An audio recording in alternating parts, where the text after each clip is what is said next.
Bismillahirrahmanirrahim. Assalamualaikum warahmatullahi wabarakatuh. Waalaikumsalam warahmatullahi wabarakatuh. Yang saya hormati Bapak Wakil Wali Kota Payakumbuh. Ini udah ambo nih Pak Erwin Yunas, Pak Kepala Dinas Peternakan Provinsi Sumatera Barat. Ini senior Pak.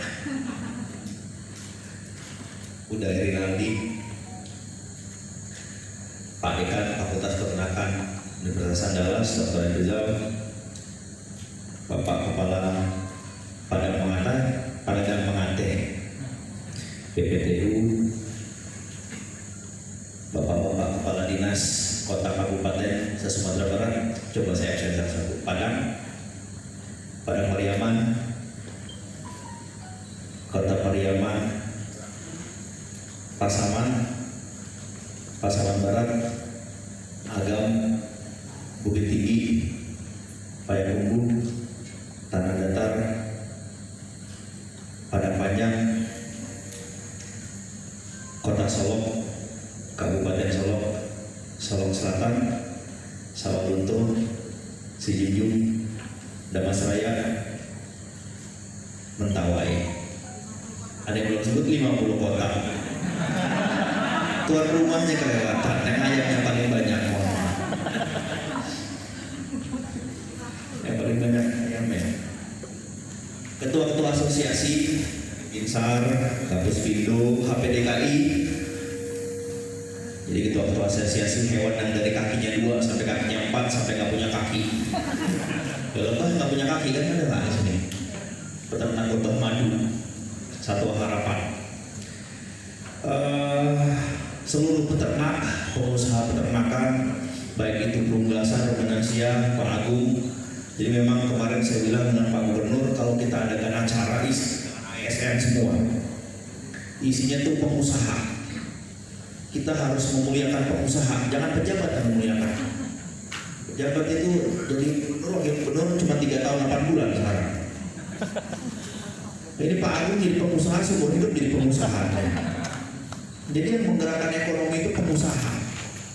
Kalau regulator itu pembuat kebijakan itu ya maksimal 20% lah sebagai bensinnya aja, triggernya aja.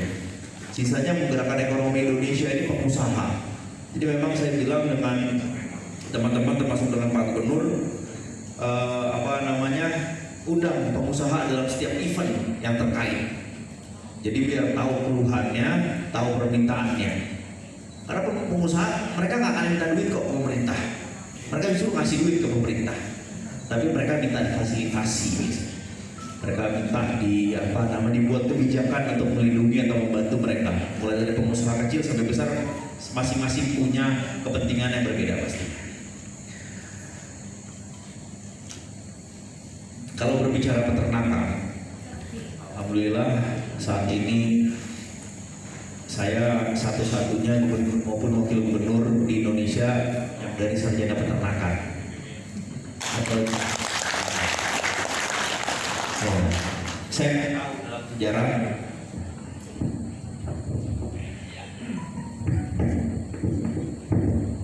Saya tahu dalam sejarah apakah pernah ada sarjana peternakan atau sarjana peternakan yang jadi gubernur atau wakil gubernur. Atau tahu nggak dari belum? Yakin terserah ngomong.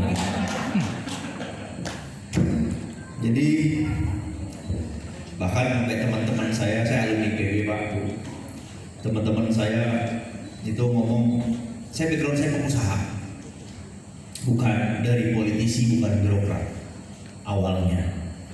Jadi keluarga saya pun bukan keluarga pejabat, nggak ada keluarga saya jadi pejabat, ayah ibu nggak ada, om tante nggak ada, atau apalagi keluarga politisi. Setahun yang lalu, Erwin masih ingat, Pak Wawako masih ingat, kita di sini saya mau bawakan acara untuk anak-anak IPB di ruangan yang sama persis ini. Saat itu statusnya masih rakyat biasa. Sekarang juga rakyat biasa sama aja, justru sekarang turun kelas melayani rakyat. Dulu rakyat biasa, sekarang turun kelas melayani rakyat. Pelayan rakyat.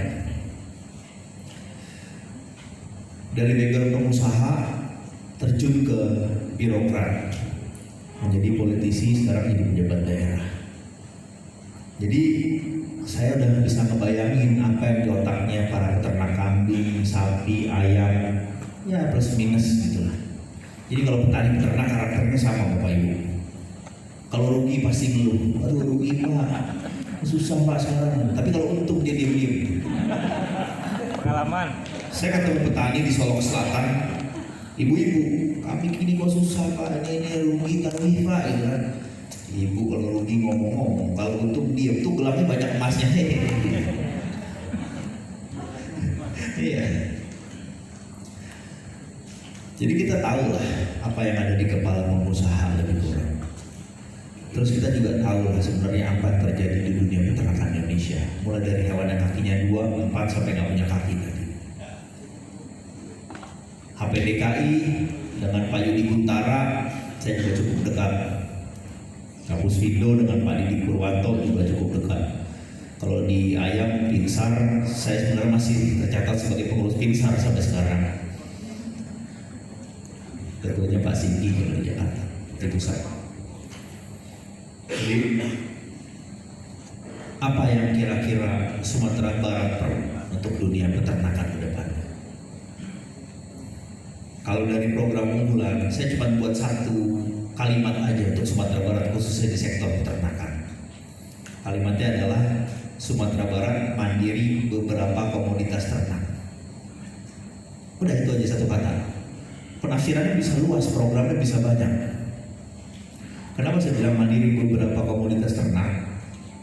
Jadi bisa sapi perah, bisa bebek, itik, ayam kampung, belum satu harapan dan sebagainya. Ayam telur gimana? Udah mandiri.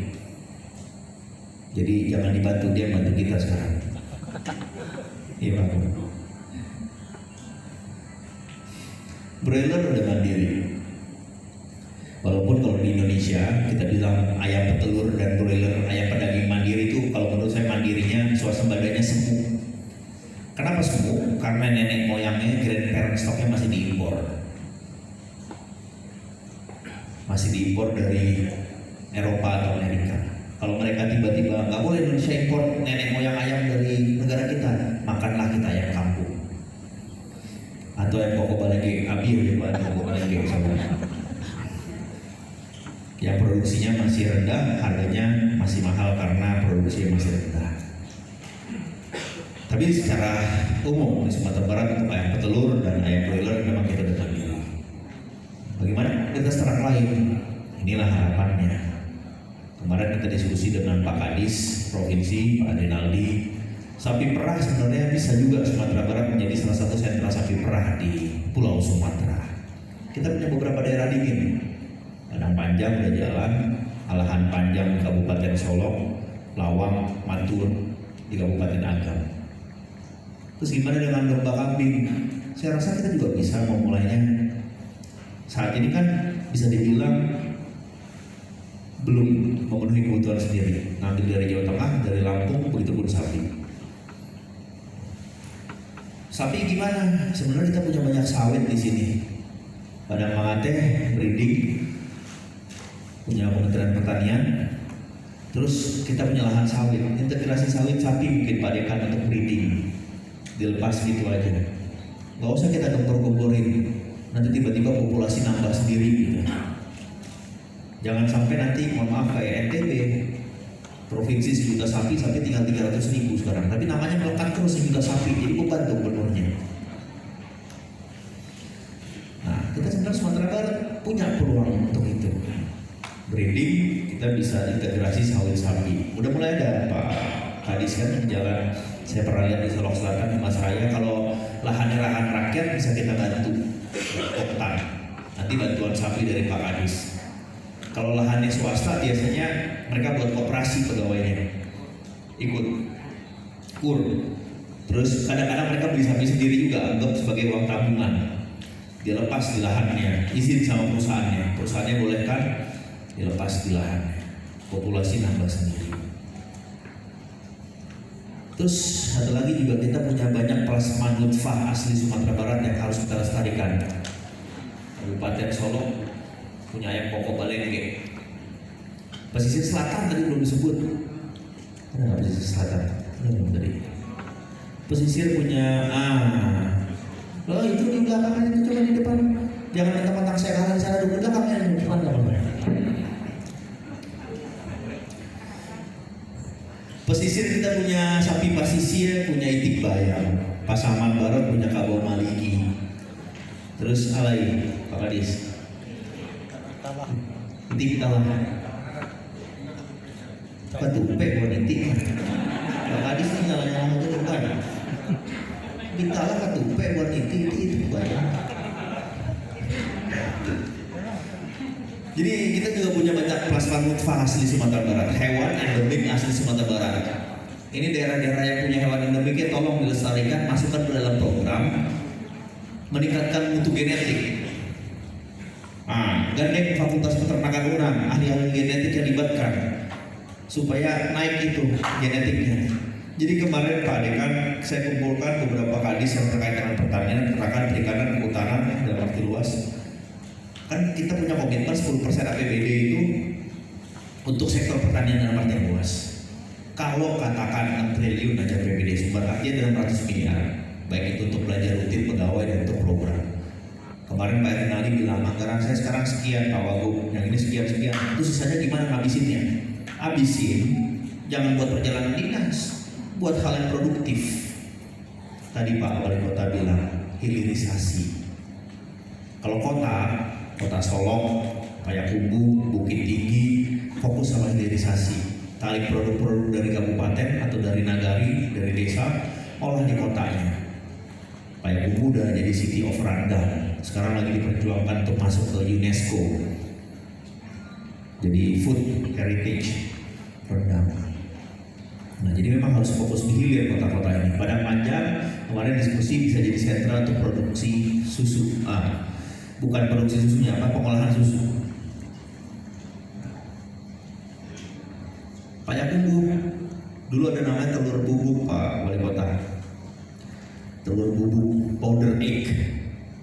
Itu dulu kita impor dari Eropa, powder egg. Buat apa tuh? Buat kue, buat masakan. Di Indonesia di mana ada pasar yang sangat kecil. Tapi itu kan peluang. Powder egg, telurnya jadikan bubuk. Domba kambing. Nah, ini juga bisa dibuatkan program Pak Kadis Peternakan. Nanti taruh di kabupaten mana yang bisa jadi sentra domba kambing. Di mana sih sebenarnya sentra domba kambing HPDKI di Sumatera Barat di mana Pak? Sentra domba kambing atau kambing domba di Sumatera Barat di kabupaten apa yang paling banyak populasinya? Tanah sama Agam. Tanah sama Agam. Bisa tuh jadikan sentra produksinya. Bukan hanya pengemukan tapi juga pembibitan, breeding. Program-program seperti itu Pak Kadis nanti disupport. Nanti Pemprov mungkin ya bantu investasi kerjasama dengan siapa gitu. Asal ada teman-teman jelas ya, asal jangan jadi proyek rugi. Siapa yang komit dari kota kabupaten yang ingin terima kan mau ngabisinnya bingung. Nah, habisin untuk hal produktif. Makanya kemarin saya bilang silakan ajukan program-program yang terkait dengan pertanian. Cuma ngajuin peternakan dan banyak. Yang ajukan program tentang peternakan. Paling ujung-ujungnya bantuan sapi. Itu doang. Tapi nggak ada yang berpikir tentang hilirisasi. Nggak ada dari satu kota kabupaten yang mengajukan Pak saya mau bangun pabrik pakan sapi ya, itu nggak ada. Belum ada kemarin. Yang saya dengar dari presentasi bupati wali kota masing-masing. Ya sesuatu yang menarik juga. Pabrik pakan sapi. Solok kabupaten juga punya peluang untuk itu tuh. Pabrik pakan sapi. Atau Agam. Dari limbah pertanian termakan. Limbah pertanian. Jadi Bapak Ibu yang bekerja di kota kabupaten dari pegawai pemerintah, coba berkreasi apa yang bisa dimasukkan. Paling nggak nanti buat tahun depan bisa masuk ke dalam program-program kayak Rinaldi untuk program provinsi. Ini tadi yang saya ucapkan sesuatu yang general yang umumnya apa yang bisa dilakukan. Karena soalnya bantuan sapi. Ada yang buat program satu rumah satu sapi, udah malah gitu sebenarnya. Sapinya sendirian kan kasihan, nggak ada betinanya, nggak ada jantan sendirian, betina sendirian, akhirnya sapi hilang. Harus dibuat klaster. Nggak bisa satu rumah satu sapi kecuali satu nagari berapa lah dibuatin satu sendiri dia. Dan belum tentu semua nagari cocok untuk melihara sapi. Atau ke semua kecamatan cocok untuk pelihara sapi. Bukan hanya pelihara, sapi aja makannya sehari berapa kilo Pak Kadis? 1,5% ya dari bobot badan yang minimal. Nah, ya kan? Kalau darahnya bukan untuk sapi, nggak bisa. Karena peternakan tergantung sama nature atau alamnya. Alam itu given dari yang di atas. Kalau memang cocok pelihara sapi, ya pelihara sapi. Nggak cocok, kenapa kalau bisa dipaksain? Belum lagi hewan ternak minum 2 kali lipat dibanding makannya. Kalau dimakan 1 kilo, minumnya 2 liter. Ya betul gitu Pak kan? Masih ingat ilmunya kan?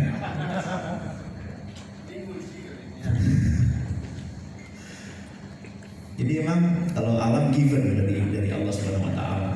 Jadi nggak belum itu semua cocok. Jadi mesti tepat sasaran. Nah saya harap kadis-kadis dari kabupaten punya kreasi atau program yang produktif menghasilkan untuk membantu rakyatnya untuk meningkatkan pendapatan peternak dan kelak menjadikan Sumatera Barat bisa jadi sentra sapi untuk Pulau Sumatera paling enggak. Kita ingat sawit banyak. Jangan-jangan mungkin sekarang populasi sapi di Sumatera Barat lebih banyak dibanding NTT, mungkin ya. Bisa jadi. Benar kan? Karena kita diam-diam aja. Ketika itu provinsi dibilang ini provinsi 1 juta ekor sapi, otomatis orang minta sapi terus dari provinsinya. Akhirnya dikirim yang mana? Yang nggak puas lah, yang gadang. Jadi akhirnya yang bagus-bagus dikirim keluar sama mereka, degradasi genetik. Itu kalau bicara sapi. Sekarang kita singgung ayam. Payakumbuh 50 kota, 12 juta ekor ada. Ada bagus 13,5 juta ekor. Ayam petelur, layer. Berapa tuh jagung yang dibutuhkan? Walaupun ini agak menyimpang itu pertanian. Tapi satu lagi, ada nggak breeding ayam petelur di 50 kota? Ada nggak? Belum ada. Harusnya ada nggak? Harusnya ada. Saya punya GP broiler. Saya punya jenis parent stock. Saya pernah parent stock juga dari broiler. Jadi menurut saya pernah bicara juga dengan Pak Agung. 50 kota ini perlu sebenarnya buatlah koperasi, gabungan peternak, buat GP 1, barang-barang investasinya koperasi. Terus kuotanya di mana kita coba perjuangkan. Nah itu fungsinya pemerintah. Karena impor GP dikasih kuota. Saya nggak tahu layer berapa broiler kemarin 700.000 ekor per tahun. Kan 700.000 kali 50 kali 150 kan hitungin gitu. Untuk ke final stocknya, untuk ke DOC nya. Layer juga begitu hitungnya, cuman kan dia bagi 2 jantan betina. Punya GP atau kita nebeng GP di koperasi yang dapat di Jawa, kita punya parent stock di sini. Baru setahun belakangan dalam sejarahnya ayam petelur terjadi bundling pakan dan DOC. Betul? Sebelumnya nggak pernah ada bundling pakan dan DOC. Beli DOC CP, pakannya harus CP selama masa grower bahkan sampai pemeliharaan. Beli DOC Java, pakannya harus Java dari grower sampai dengan pemeliharaan akhir.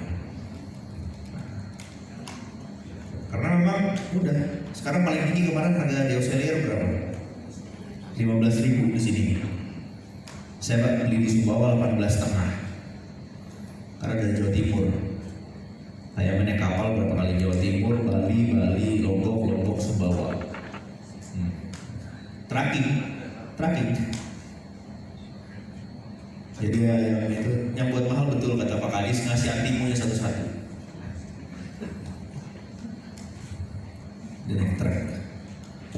Jadi saya rasa itu suatu ide yang bagus untuk coba membentuk koperasi, terus membuat parent stock atau grand parent stock di 50 kota untuk mensupport ayam petelur. Itu perlu dipikirkan Pak. Nanti kuota kita yang coba carikan. Kalau layer nggak gede-gede, paling nggak punya lah sedikit.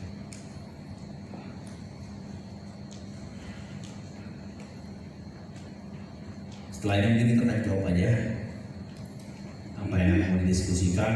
Terus kira-kira harapan Bapak Ibu, terutama teman-teman pengusaha dan juga yang dari dinas, program apa yang harus kita masukkan? Selain kita silaturahmi malam hari ini tentunya, kita juga bicara program apalah kira-kira dari pemerintah yang diharapkan oleh teman-teman pengusaha. Pak Agung nanti silakan teman-teman menyampaikan.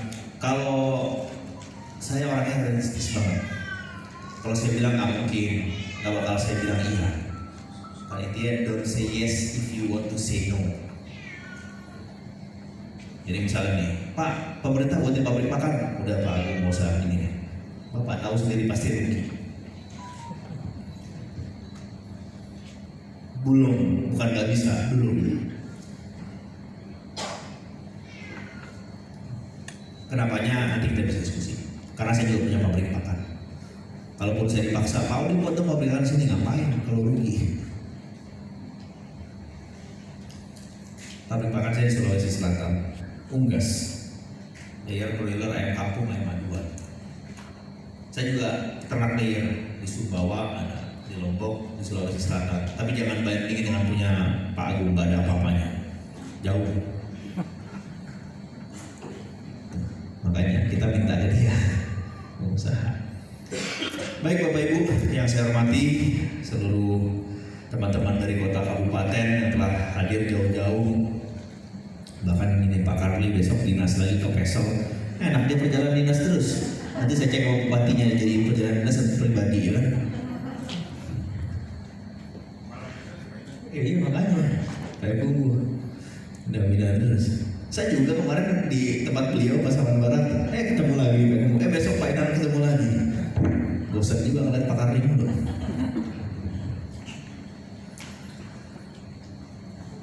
Terima kasih Pak Erinaldi atas fasilitasinya mengundang seluruh stakeholders. Ini komunitas pertama yang kami temui setelah kami menjabat. Kayak ini lalu bilang kita kumpulin teman-teman peternak, teman-teman kadis dari ini, oke, boleh di Payakumbuh, oke, sentranya peternakan. Terima kasih juga Pak Wakil Wali Kota yang kotanya udah dipakai untuk kita kumpul malam hari ini. Ya Payakumbuh ini lagi luar biasa memang, growth-nya lagi luar biasa. Jadi kota yang sangat ramai, kota yang sangat aktif, kafe di mana-mana sekarang luar biasa. Payakumbuh termasuk kota favorit kita nih Pak Wakil Wali Kota, biar diundang lagi. Terima kasih, mohon maaf kalau ada kesalahan kata atau ada yang terlewat belum saya sebutkan, bukan bermaksud demikian.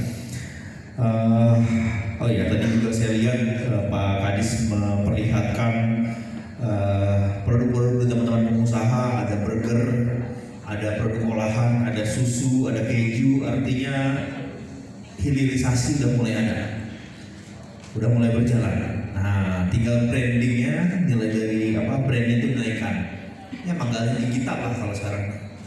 Terus mempromosikan digital, karena memang di masa COVID terjadi percepatan 2,5 kali lebih cepat digitalisasi di Indonesia dibanding harusnya. Kita diprediksi 10 tahun ke depan all digitalize.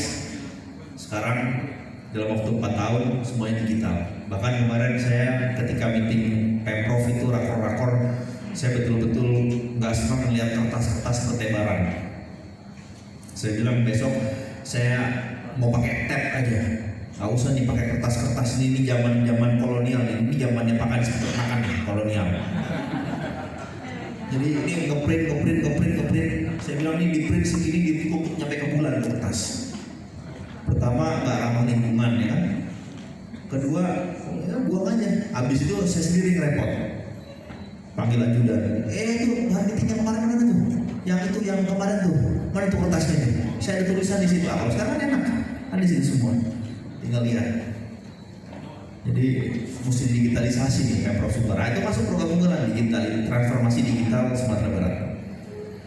Nah, jangan kalah kita sama Payakumbuh yang udah digital. Jawa Barat 100% digital, e-signature semuanya.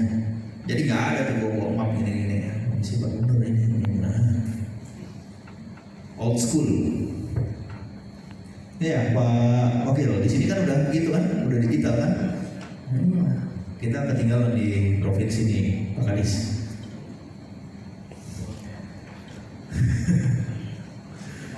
Untuk warisan, ini makanya mesti diubah nih. Senin saya panggil dinas Infocom, Humas terus siapin prosesnya. Masukin program deh, cari duitnya dari mana lah, pokoknya digitalisasi. Karena butuh proses untuk digitalisasi. Bahkan di peternakan sekarang udah ada app yang baru tuh Pak Agung. Ada teman kita kembangin app dari Pinsar juga buat broiler, tapi kemarin dia kembangin si Aif yang dari broiler app. Jadi report kandang udah input digital semuanya, kalau kalkulasi sendiri. Kalau ada keanehan, nyala dia. Keanehan dalam apa? FCR, kematian, bobot badan, penggunaan pakan, udah ada warningnya sendiri, apa yang salah. Terus kalau daerahnya nggak ada sinyal gimana? Kirim SMS. Kalau tetap ada sinyal, naik ke atas gunung, kalau nggak naik ke atas pohon kelapa. Gitu.